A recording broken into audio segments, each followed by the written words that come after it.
Bem, a minha primeira experiência com o teatro de bonecos foi com o Chico Daniel, uma apresentação que ele fez aqui em Currais Novos em 84, um projeto chamado Circo da Luz, que era da Fundação José Augusto, e que eu fui arrebatado por essa manifestação folclórica, né, esse folguedo da cultura popular, que é o João Redondo.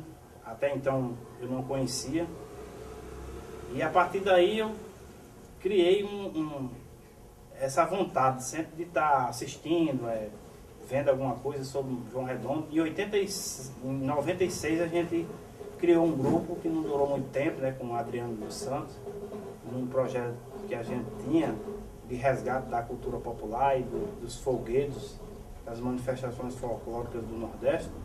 Inclusive, o João Redondo era uma das coisas que nós gostaríamos de trabalhar. E não durou muito tempo, né?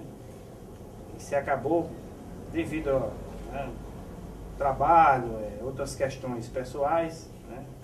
Então o grupo acabou e depois, quando eu fui trabalhar como diretor da Biblioteca Pública de Currais Novos, juntamente com o João Antônio na Fundação José Bezerra Gomes, então voltou essa vontade de novamente estar fazendo alguma coisa em relação à cultura, né?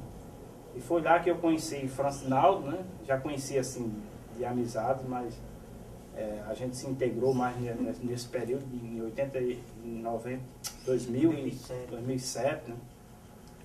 E começamos, eu já estava com as ideias, então Naldinho disse, então vamos, eu também tenho interesse, né? Só que Naldinho tinha interesse de brincar com a marionete de fio, né? Mas é uma coisa mais distante aqui da nossa realidade. A nossa tradição mesmo aqui do Rio Grande do Norte, o João Redondo, é o boneco de luva, né? É um furo nas mãos e na cabeça que faz a manipulação do mamulengo. Vocês aprenderam com alguém a produzir os bonecos em si, a fazer o boneco? Como é que foi que vocês pegaram a técnica de criação do boneco, assim, da feitura do objeto boneco? Eu não tive assim, foi uma coisa mais intuitiva, né? Eu como peguei o primeiro boneco que eu confeccionei foi de pinhão, que é a madeira que tem aqui, um pinhão branco que tem aqui na Caatinga, e fiz esse boneco, né? Fiz esse boneco e depois foi que a gente foi trabalhando com outros tipos de madeira, né? Mas assim, não teve uma pessoa que ensinou, que dissesse como era, que se fazia. Então a gente foi aprendendo na prática mesmo, fazer um mamulengo, né? E os primeiros bonecos que a gente fez, eles eram mais eram mais simples, né?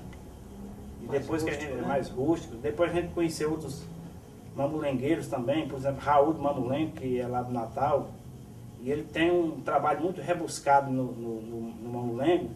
Então isso levou para que a gente trabalhasse mais fizesse um trabalho, desse um acabamento melhor no boneco, né? Isso. Pintura melhor, dar um verniz. Ele orientou a gente para isso aí, a gente dá um acabamento melhor, colocar uma cor mais colorida. E assim, surgiu algum interesse de vocês de saber sobre a origem da brincadeira? Surgiu. E vocês pesquisaram isso? Pesquisou, né? Inclusive essa pesquisa era constante, né? Depois a gente adquiriu o livro de Hermílio Borba Filho, que acho que assim, ele esgotou o assunto com relação à pesquisa da origem do teatro de bonecos, né? Aí tem o Deifle Gugel também, outro pesquisador. E José Bezerra Gomes, que foi o pioneiro na pesquisa do João Redondo no Brasil, né? Que é aqui de Currais Novos.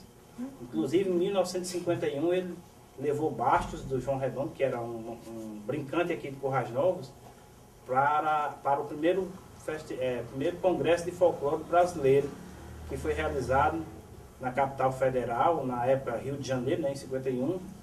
E lá estava Câmara Cascudo, né, o próprio presidente da República na época, se não me falha a memória, Getúlio Vargas. Então, essa pesquisa que a gente sempre está procurando realizar, essa pesquisa para poder repassar para as pessoas, né, como é que surgiu, como é que se brinca o João Redondo. Porque além da gente trabalhar com apresentações de teatro mamulengo, a gente dá oficina também, né? E vocês dão oficina para quê? Qual é o público? Assim, escolas, mas é aquele público mais adolescente, criança também. Dependendo daí. Quando é criança, eu trabalho com material menos perigoso, né? Quando é para adolescente, vai de engurando, de esculpir a madeira mesmo, né? Talhadeira, formão, estileiro. No caso, a oficina de vocês é de construir o boneco, de Construir criar o narrativa. boneco, e além de construir o boneco, a gente fala um pouco da história do teatro mamulengo. E Mas cria as vocês- histórias ali, a narrativa, né? Sim. Porque a nosso boneco a gente considera ele tradicional, mas assim, a gente não segue aquela mesma linha da narração, da narrativa dos mamulengueiros tradicionais. Existe alguma coisa porque a gente faz questão de manter essa tradição, até para que seja um registro. Mas as nossas peças são criadas, a gente mesmo é quem produz os textos, mas sempre dentro do cotidiano do Nordeste, de um né? assunto As histórias pitorescas, porque o teatro de mamulengo é de humor, né? Então, se ele não tem humor, se o público não ri, é porque ele não está agradando, não está sendo fiel à sua tradição, né? Que é um teatro cômico, né? Que ele surgiu, o mamulengo, por exemplo, surgiu com os jesuítas, provavelmente, quem começaram a introduzir o teatro de mamulengo aqui no Brasil, né?